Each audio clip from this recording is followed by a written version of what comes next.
Bienvenue à compte complet, notre balado hebdomadaire sur ce qui se passe dans le monde du baseball. Alain Usereau, encore une fois, avec Marc Griffin. Marc qui est vêtu pour l'occasion avec le numéro 42. On va commencer avec ce sujet-là.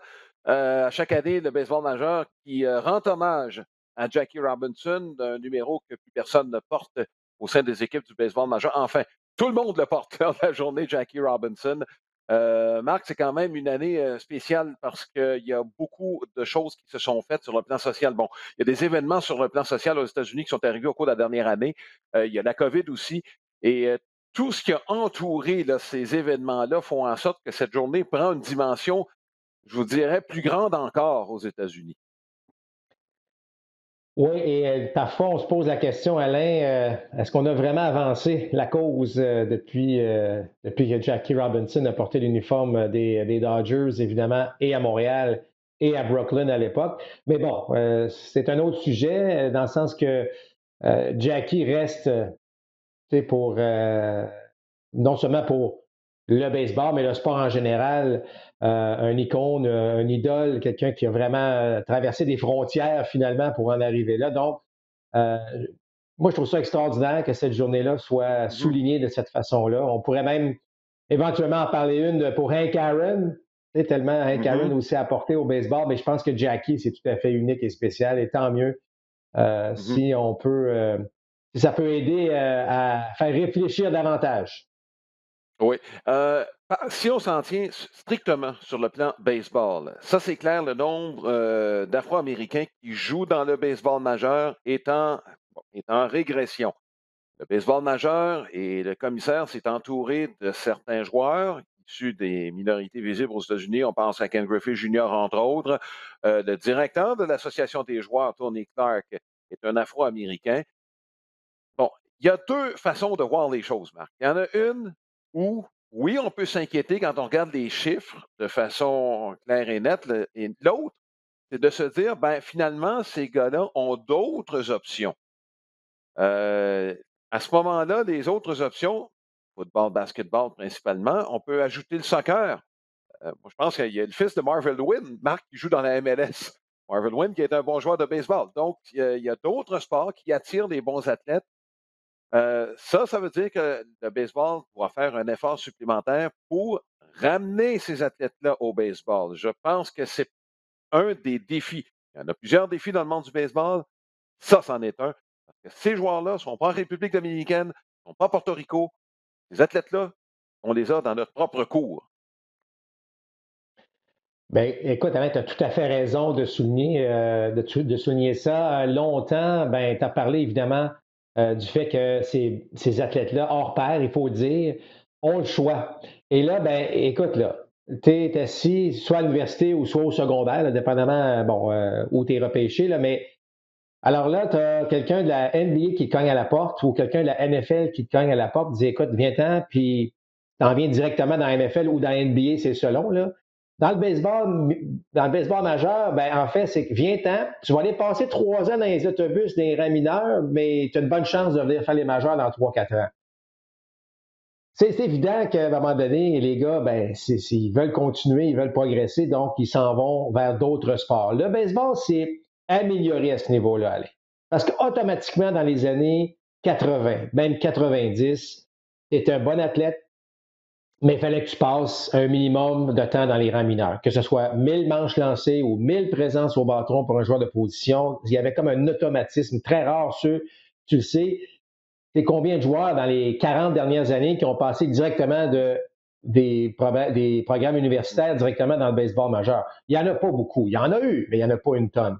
Alors là, je trouve que depuis 5, 6, peut-être 7 ans, là, soudainement, les choix de première ronde, choix de deuxième ronde, ben, on passe pas 3 ou 4 ans dans les rangs mineurs, on passe 1 an dans les rangs mineurs, 1 an et demi. Bon, là, vous allez dire la COVID, avec tout ce qui s'est passé, ça peut ralentir un peu, mais s'il n'y avait pas eu de COVID, on voyait une tendance où, tranquillement, pas vite, ces bons athlètes-là s'en allaient plus rapidement dans le baseball majeur. Ça va aider la cause à ce niveau-là, parce que je suis convaincu que plusieurs choisiraient le baseball. Le baseball a beaucoup d'avantages aussi. Des contrats garantis, ce que la NFL n'offre pas, par exemple.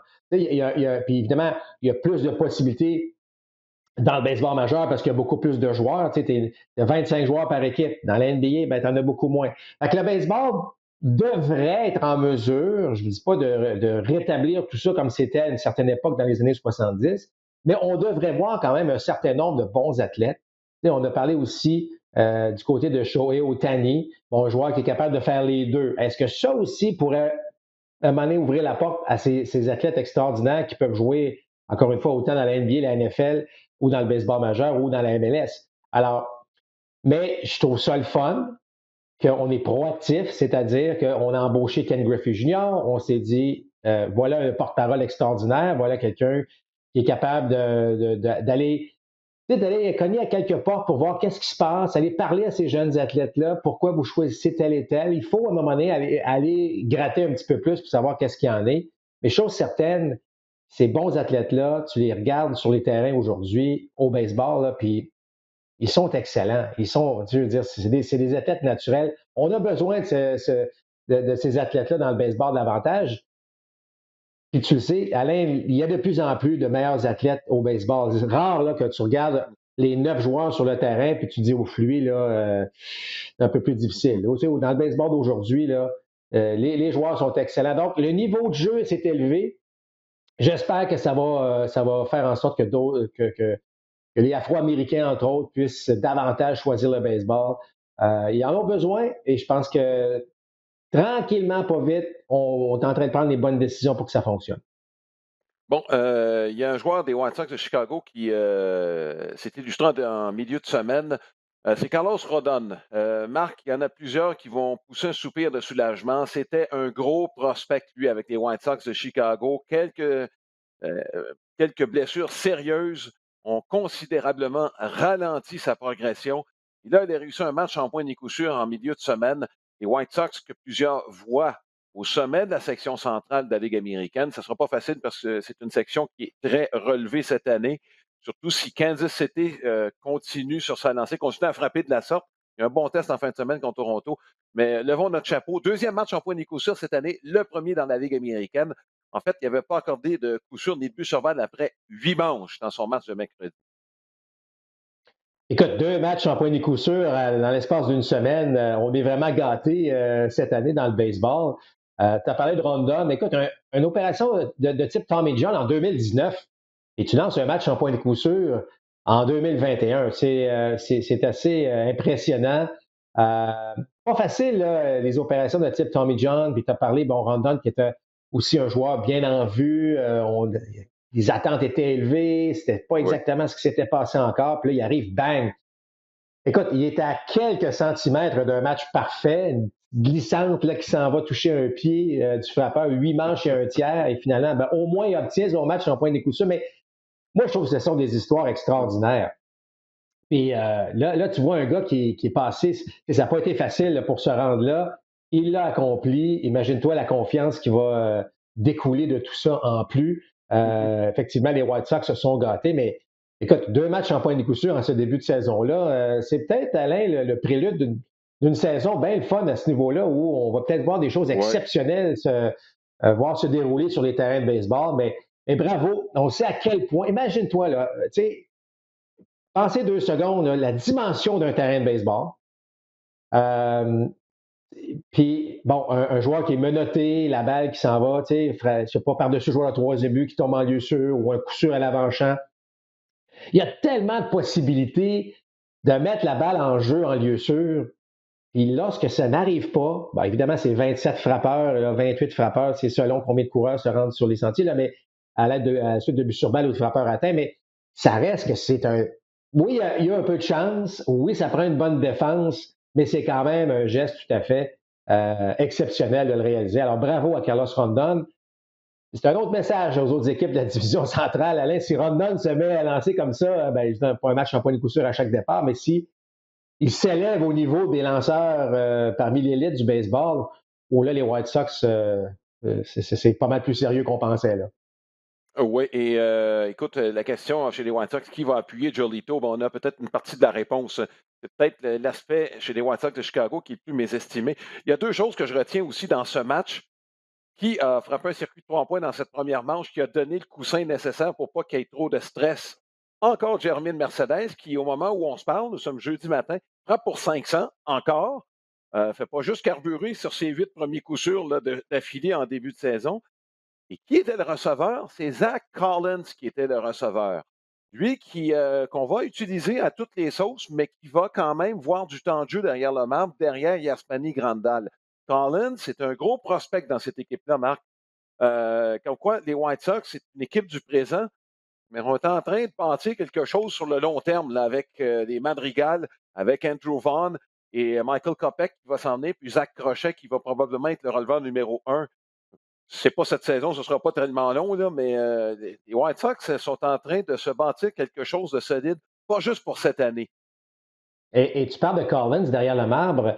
Je lisais sur lui et beaucoup qui ne croyaient pas en lui. C'est pas un gars qui faisait l'unanimité dans l'organisation. Je vous dirais même dans le baseball, plusieurs pensaient que oui, c'est un joueur d'avenir, mais qu'on ne pensait pas que. Et là, soudainement, ben écoute, je m'excuse, mais agir comme receveur lors d'un match sans point de coup sûr ou un match parfait, il y a une grande responsabilité qui vient au receveur. Oui, c'est le lanceur qui effectue les tirs, puis j'en conviens. Mais la synergie créée, les choix de tir, tout ce qui se passe entre lanceur et receveur, c'est énorme. Alors, de voir les Collins réussir l'exploit de la sorte, ben, tu mets ça dans ton CV, mon homme, puis il n'y a personne qui peut te l'enlever. On sait que Ron Hassey l'a réussi non seulement à une reprise, mais à 2 reprises Ouais. comme receveur. Donc, ça, là, c'est important de souligner. Et pour Collins, ben, imagine-toi aussi, c'est une source de motivation pour la suite des choses, là. Oui, et juste terminer là-dessus, Marc, et je suis convaincu que tu avais déjà lu la même chose. Pierre-Luc Laforêt, lorsqu'on lui demande des faits saillants de sa carrière, euh, souvent, ce qui va revenir, et avant toute chose, c'était le match de 17 retraits sur des prises quand il était derrière le marbre avec JPV au monticule. Donc, ça démontre la fierté qu'un receveur peut avoir d'avoir été témoin d'un exploit semblable. Les Red Sox de Boston, Marc, la dernière fois qu'on s'est parlé, bon, ça s'en venait quand même pas trop mal. On n'avait pas de grosses attentes. On a perdu les 3 premiers matchs au Fenway Park.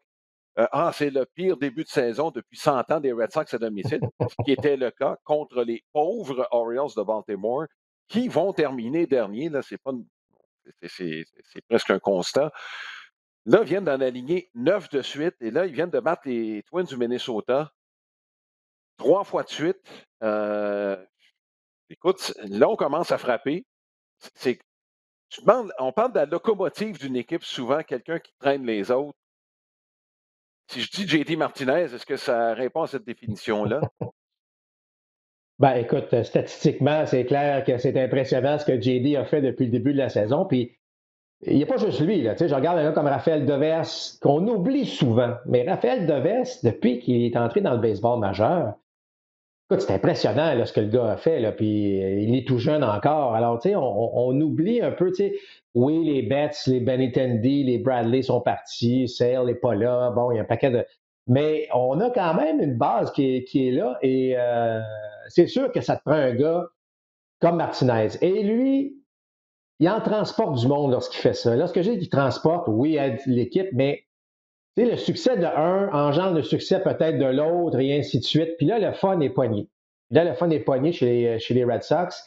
Quand le fun est poigné dans une équipe, je pense que parfois on mésestime ce que ça peut amener comme rendement et évidemment pour la suite des choses. Je ne dis pas qu'on va suivre le même rythme pour 162 matchs. Moi, je pense toujours que les Red Sox sont une équipe environ de 500, peut-être un match ou deux au-dessus. Je ne pense pas qu'on va lutter au mois d'août, au mois de septembre avec les Yankees. Je le souhaite, par contre. J'aimerais ça, parce que les Red Sox de Boston, on a besoin de la rivalité Red Sox, Yankees, et là, si les Blue Jays se mettent dans tout ça, on a besoin de ça. Fait que ça serait le fun que ça se poursuive.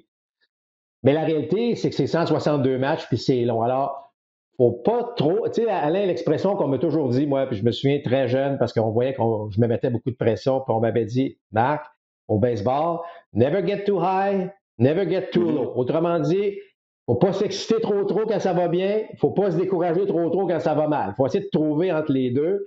Alors, je veux rien enlever au départ des Red Sox. Je trouve ça super le fun, c'est extraordinaire, puis je pense que on peut bâtir pendant plusieurs matchs avec ça.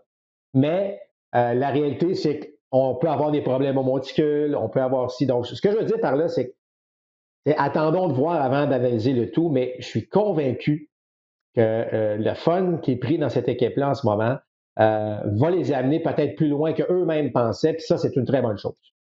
Oui, le plaisir dont tu parles est contagieux et bon, quand on parle de contagion, on aime mieux parler de ce plaisir-là que tout le reste, évidemment, qui a frappé quelques équipes, dont les Astros de Houston, ce qui a amené le rappel d'Abraham Taureau. Les Astros, on se croise les doigts de ce côté-là, de même que chez les Cubs de Chicago, quoi que ça semble s'amenuiser. On ne parlera pas beaucoup de ça aujourd'hui, Marc, parce que j'ai l'impression que c'est des dossiers avec lesquels il va falloir composer tout le long de la saison. J'ai l'impression jusqu'à la fin de l'été, début de l'automne. Bon, les Blue Mais Jays juste de un petit mot Toronto, là-dessus, oui. Alain. Juste un Ouais. petit mot là-dessus, Alain. Pour Abraham, bon, non seulement c'est une bonne nouvelle pour Abraham, mais là, il y a une occasion à saisir. Mhm. Abraham qui s'est fait un peu, entre guillemets, dépasser à l'entraînement, là. Bon, là, c'est une belle occasion pour lui de saisir pour dire, hey, écoutez, vous avez pris une décision, je comprends, mais là, voici ce que je sais faire. Alors, et oui, il va se mettre de la pression, mais c'est une occasion en or pour lui de démontrer qu'il appartient au baseball majeur maintenant et pour la suite des choses. Alors, je veux juste pas minimiser ce rappel-là d'Abraham Taureau. C'est une étape importante dans sa carrière et avec les Astros pour la suite des choses parce que faut que tu prouves que tu es capable de jouer dans le baseball majeur. Puis c'est dans le baseball majeur que tu vas faire. Même si jamais Abraham retourne dans le 3 puis il frappe très, très bien, il faut que ça fonctionne au niveau majeur. Alors, il faut qu'il saisisse cette occasion-là. Bon, la semaine des Blue Jays de Toronto, Marc, je veux qu'on parle d'un joueur. Je ne dis pas qu'il rend les autres meilleurs à la JD Martinez, mais c'est parce que Rowdy Tellez est pratiquement la seule menace de la gauche au sein de cette équipe-là. Ouais. Ça paraît quand il frappe au milieu d'alignement. Ça a pris du temps avant que ça parte, mais là, on le sent plus à l'aise. Puis son bâton commence à tonner. J'ai l'impression que ça paraît tout autour de Rowdy Tellez. Mais tu as raison de dire que le fait qu'il est la seule. Bon, évidemment, il y a Biggio qui est frappeur gaucher, mais Biggio est un Oui. frappeur, un bon frappeur, mais on ne le considère pas nécessairement comme un frappeur de puissance. Ce n'est pas le gros coup de bâton. Il va frapper des doubles, des triples, de temps en temps des circuits, mais Tellez est cette présence menaçante là, du côté gauche. Puis tu as raison de mentionner que la façon dont les Jays sont bâtis, il devient un élément extrêmement important. Et je sais qu'on a travaillé très fort chez les instructeurs des Jays, autant ici que, évidemment, au niveau de la mécanique pour ramener Tellez sur le droit chemin. Et là, ça semble fonctionner. Puis, écoute, est-ce que c'est une question là, que les Jays vont gagner la division ou non, si Tellez frappe ou non? J'irai peut-être pas jusque-là, mais il est certes un élément très important du rôle offensif chez les Blue Jays de Toronto. Et j'espère, j'espère que ce n'est pas une coïncidence, mais le fait que, bon, Hernandez, oups, soudainement, lui, quitte en raison du protocole de la COVID, Mhm. et là, Tellez embarque, ben, ça fait en sorte que la perte d'Hernandez, elle est minimisée, tu comprends? Mhm. L'inverse ne serait pas nécessairement vrai. Alors, c'est pour ça que Tellez est très, très important dans cette formation-là. Et en parlant des Blue Jays rapidement, Alain, je trouve, j'ai beaucoup aimé l'attitude de Beau Bichette. En fait, rapidement, c'est que on le sentait frustré à un certain moment donné dans la dernière série face aux Angels. C'est quelque chose que j'avais observé. J'aimais pas cette attitude-là. Il était sur le banc des joueurs. On le voyait encore être frustré de sa dernière présence au bâton. Tu sais, le genre de choses que au baseball, si tu fais ça, ça va te faire très mal. Parce que là, tu transportes ton bâton en défense. Puis là, une mauvaise présence, il y a un effet d'enchaînement négatif là, qui arrive. Et là, on dirait qu'il a mis de côté cette série-là. Il arrive face aux Yankees de New York. Et là, on revoit le beau Bichette. Alors, je trouve que c'est un beau signe de maturité. C'est pas facile pour un athlète lorsque tu frappes au deuxième, troisième rang du rôle offensif. On s'attend à une production, puis ça fonctionne pas. J'ai beaucoup aimé le fait qu'il a pris un recul. Il l'a dit lui-même, j'ai pris un recul mentalement.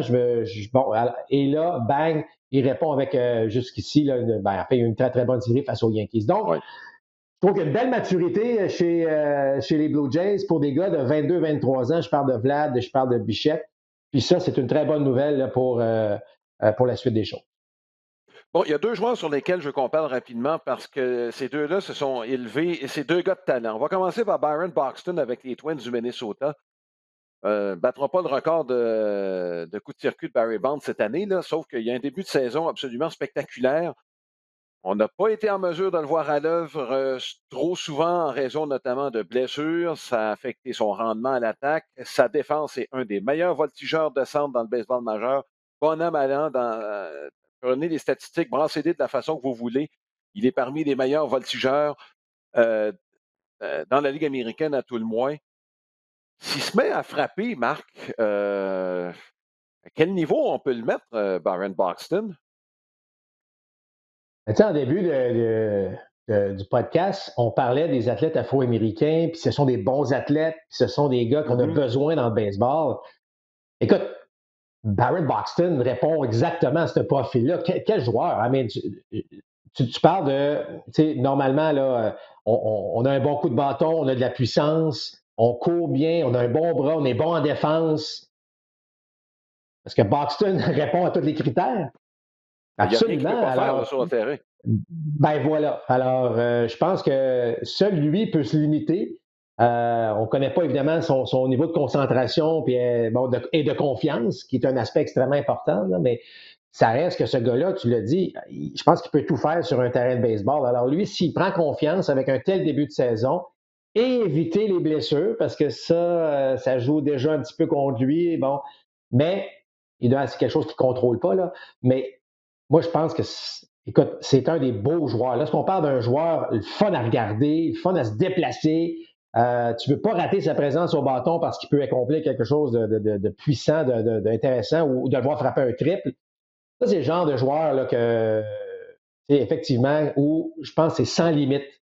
Alors, jusqu'à où il peut Mm. aller, tout va dépendre, Alain, de sa confiance et est-ce qu'il est capable de maintenir donc un niveau de concentration élevé, ce qui est toujours un grand défi là, pour des joueurs de baseball. Alors, Mm. écoute, à suivre, mais moi, je l'ai dans mon pool, fait que je suis bien content. Bon, l'autre joueur, Marc, l'autre joueur, on a vu son étoffe, Tyler Glasnow.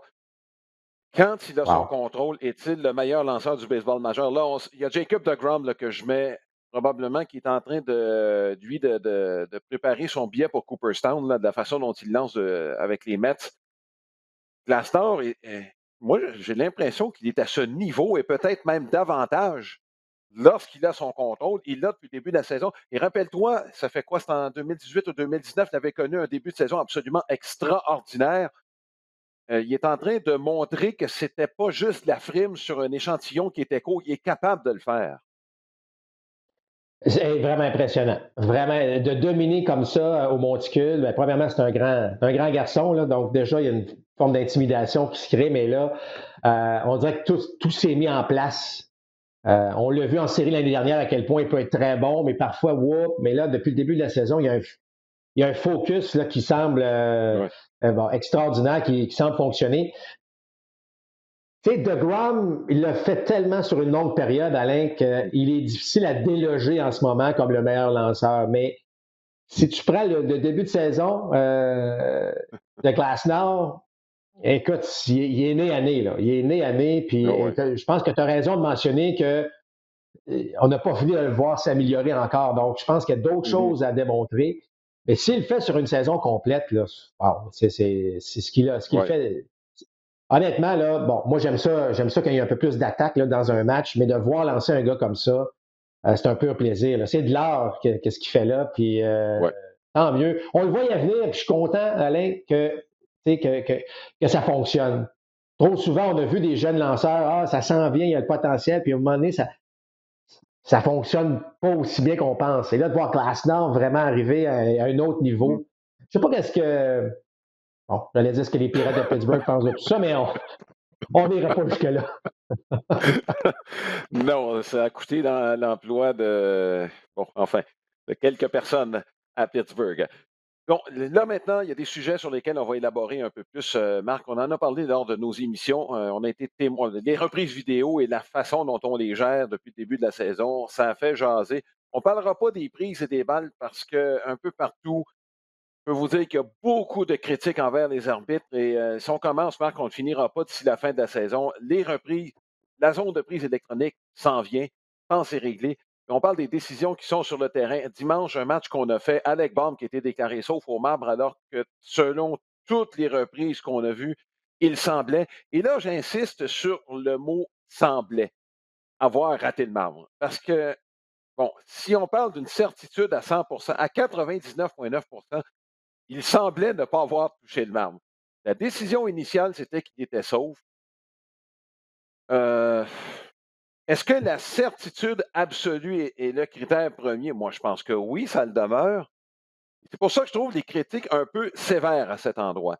Parce que même si on le déclare sauf, c'est pas sûr qu'on n'ira pas à la reprise de l'autre côté pour prétendre que Darno n'a pas laissé assez d'espace.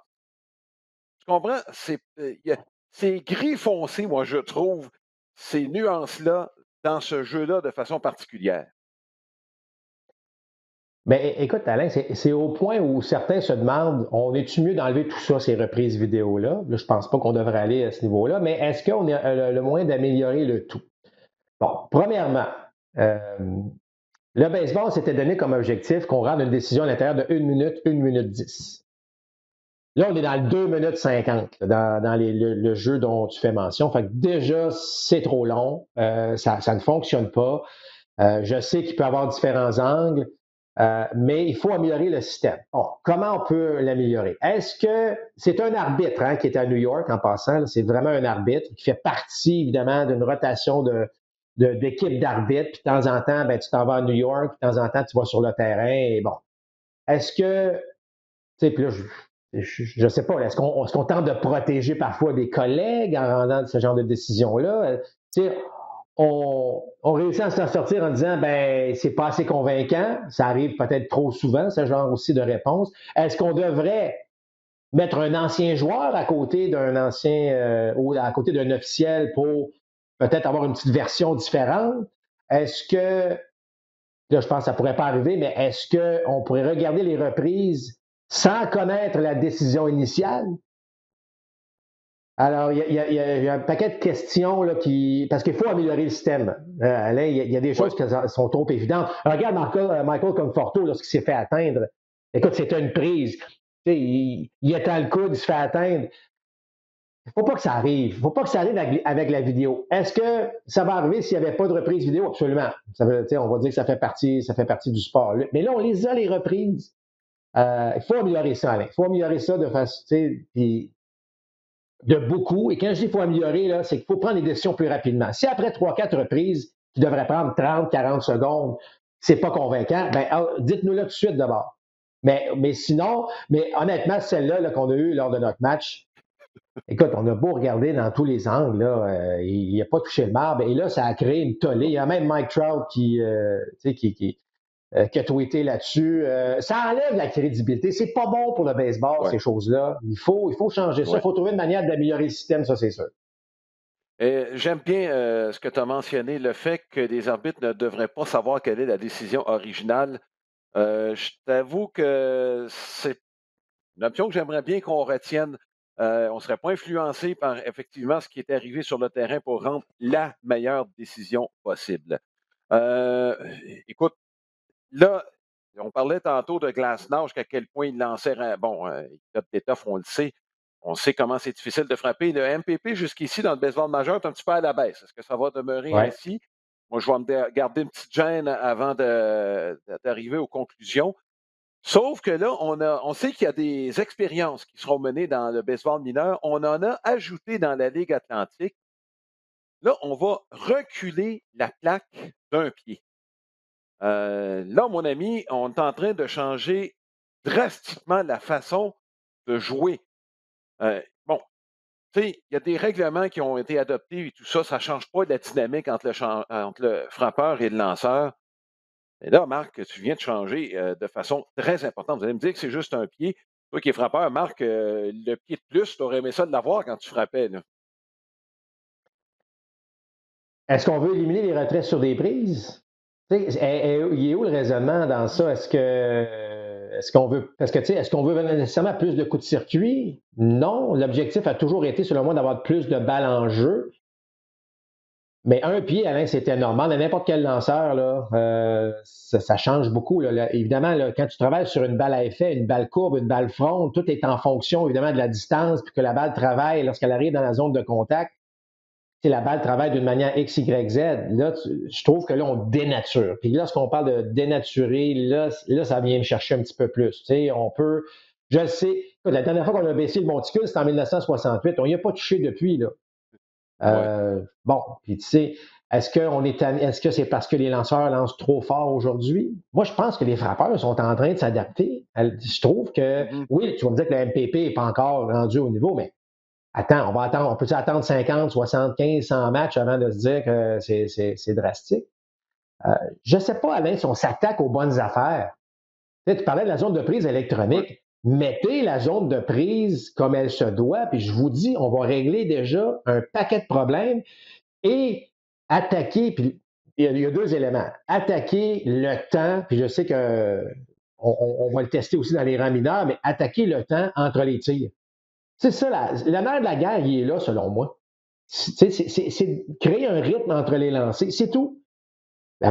La vraie zone de prise, le rythme entre les tirs, puis tu viens de régler vraiment un paquet de problèmes. Bon, si le baseball respecte que les reprises vidéo, ça devrait prendre pas plus qu'une minute, ça devrait bien fonctionner, mais allez pas dans le 2 minutes 50, ça n'a pas de bon sens.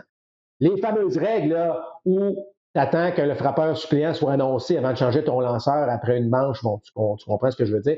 C'est facile à changer ces règles-là. Moi, je trouve que là, on commence à s'attaquer à des affaires qui n'ont pas de sens. Euh, puis, lorsqu'on parle de dénaturer le sport, puis là, on va commencer à obliger à mettre deux gars à chaque côté à l'avant-champ, puis tu es obligé. Pourquoi? Je trouve que les équipes ont été créatives, puis là, on tente de leur enlever cette créativité-là.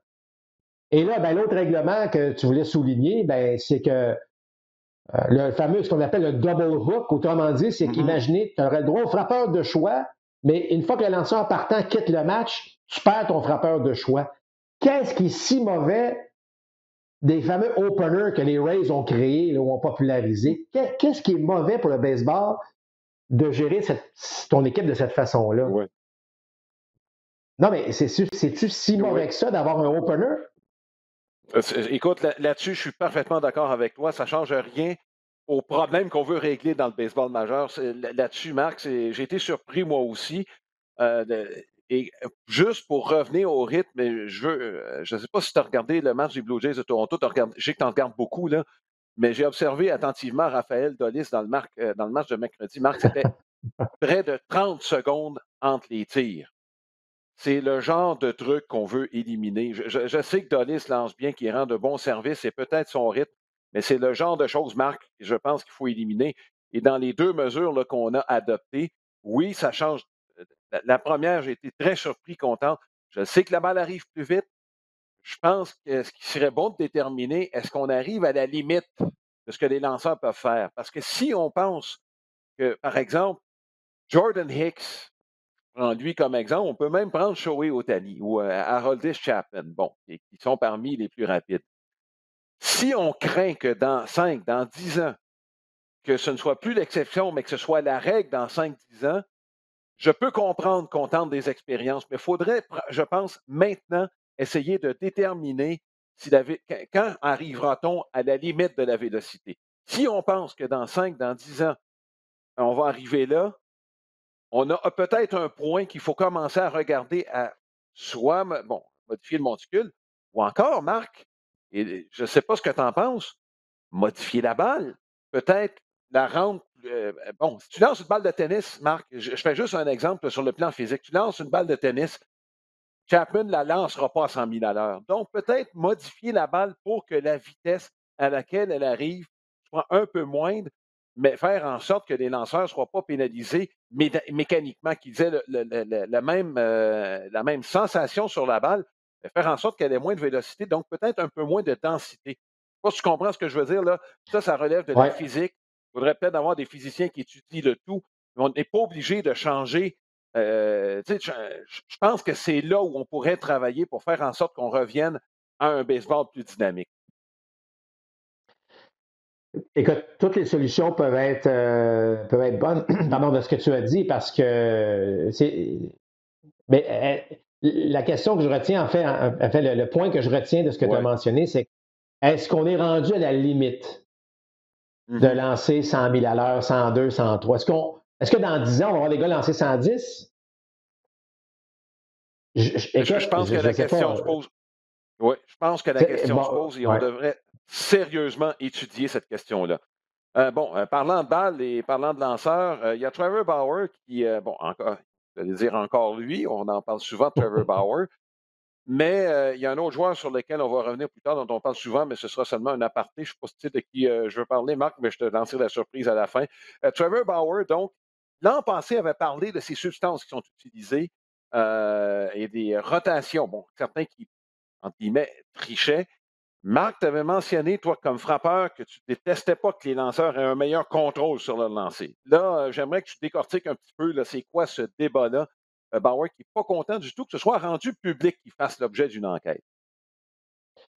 Ben, c'est que là, on a les données aujourd'hui, Alain, des fameux, ce qu'on appelle dans le jargon, là, le spin rate, donc les rotations qu'on donne à une balle. Puis là, ce qu'on se dit, c'est que c'est pas normal qu'un gars qui a, exemple, des rotations là, avec une donnée X, puis là, soudainement, arrive avec des rotations avec une donnée Y.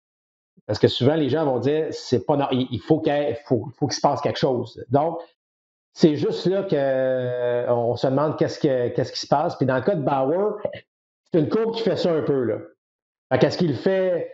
Bon, est-ce qu'il le fait de façon volontaire ou non? Et là, ben, le baseball majeur s'est donné le droit cette année de sortir des balles. Si quelqu'un le demande ou s'il y a un certain doute, et qu'on puisse non seulement analyser la balle, donc voir s'il n'y a pas une substance qui a été ajoutée, comme la résine de pain ou une substance qui n'est pas nécessairement. Et là, quand je parle de la résine de pain, je parle de celle utilisée par les frappeurs, là, l'espèce de vraiment le pine tar qu'on appelle, qui est de couleur un peu brune. Je ne parle pas du sac de résine que les lanceurs ont le droit d'utiliser là, derrière le monticule. Alors, tout ça fait en sorte qu'il faut regarder cet aspect-là. Et inévitablement, Bauer, ben, il parle beaucoup, il est très, très impliqué dans les réseaux sociaux, ne se gêne pas pour critiquer les choses. Alors, est-ce un hasard qu'il est le premier vrai lanceur visé par cette nouvelle règle qu'on puisse prendre ces balles-là puis les analyser et voir ce qu'il y en est? On n'est pas surpris. Mais de toute évidence, plus tu es capable de faire travailler la balle, Alain, avec une rotation exceptionnelle, ben, ça va mettre du mordant. Alors, tu regardes certaines balles lancées par Bauer cette année, c'est impressionnant. Là. Je veux dire, ça bouge. Comme frappeur, tu as l'impression là, que tu passes là, d'une balle aux épaules, une balle en bas des genoux. Alors, c'est pour ça qu'on est rendu là. Puis, est-ce qu'il va y avoir des conséquences? Honnêtement, j'en doute, mais est-ce qu'on peut aller, par exemple, si on a des doutes, c'est d'aller voir Bauer et de dire, ben, écoute, fais attention, mais encore une fois, Bauer, un personnage, que ça devient, ça pourrait devenir une distraction d'ailleurs pour les Dodgers. Bon, il lance très bien. C'est un lanceur de talent, ça, il n'y a pas de doute, là, mais c'est un méchant numéro. Ça, c'est clair. Dernier sujet, et là, Marc, je veux que tu rentres dans la tête d'un lanceur, d'un frappeur, d'un instructeur, bref. Et je veux qu'on s'attarde sur le cas d'un joueur, mais on pourrait en prendre d'autres. Là, c'est Franmil Reyes, qui a un bon début de saison. Son moyenne au bâton a chuté au cours des derniers matchs, mais son MPP demeure au-dessus de 900. Il a eu un match de 2 circuits il n'y a pas longtemps. On l'a vu à l'œuvre au cours des dernières saisons. Il a joint les Indiens de Cleveland qui avaient cruellement besoin de puissance. Ce qu'on a vu de Franmil Reyes, j'ai regardé quelques matchs des Indiens, son profil demeure le même. C'est un gros frappeur de puissance qui raffole des balles rapides. Il en mange pour déjeuner, pour dîner, pour souper, et même comme collation quand le match est fini. Les balles à effet sont un peu indigestes pour M. Franmil Reyes. Et la question que je te pose, pourquoi encore lancer des balles rapides à Franmil Reyes et pas lui servir strictement des balles à effet? Écoute, pour l'amateur qui regarde le baseball, tu te dis, ça se peut pas qu'on lance des balles rapides. Regarde son match de 2 coups de circuit. Ben oui, une balle rapide qui n'était même pas une prise, qui était au-dessus de la ceinture. Il a juste mis sa grosse patte de chez parti au chanson à 450 pieds. Là, Marc, je veux que tu m'expliques ce qui se passe là, dans la tête en tout cas. Bref, je t'écoute là-dessus. Je suis convaincu que les amateurs ont hâte de t'entendre là-dessus. Écoute, il y a deux choses. Du côté de Reyes lui-même, c'est sûr que tu connais tes forces et tes faiblesses. Bon, et je pense que là, maintenant, tout le monde connaît ses forces aussi et ses faiblesses, c'est-à-dire, tu l'as dit, il aime les balles rapides. Alors lui, c'est pas compliqué, là, dans une présence au bâton, il recherche un tir. Et même s'il y a 2 prises, il recherche un tir en particulier. Bon, Parce qu'il a un élan, il est grand. Hein? Tu as vu à quel point il est grand. Fait qu'on ne parle pas d'un élan qui est compact, qui est court, qui est sec à la balle. On parle d'un gars là, qui est grand, qui est fort, qui veut essayer de tirer les bras un petit peu plus.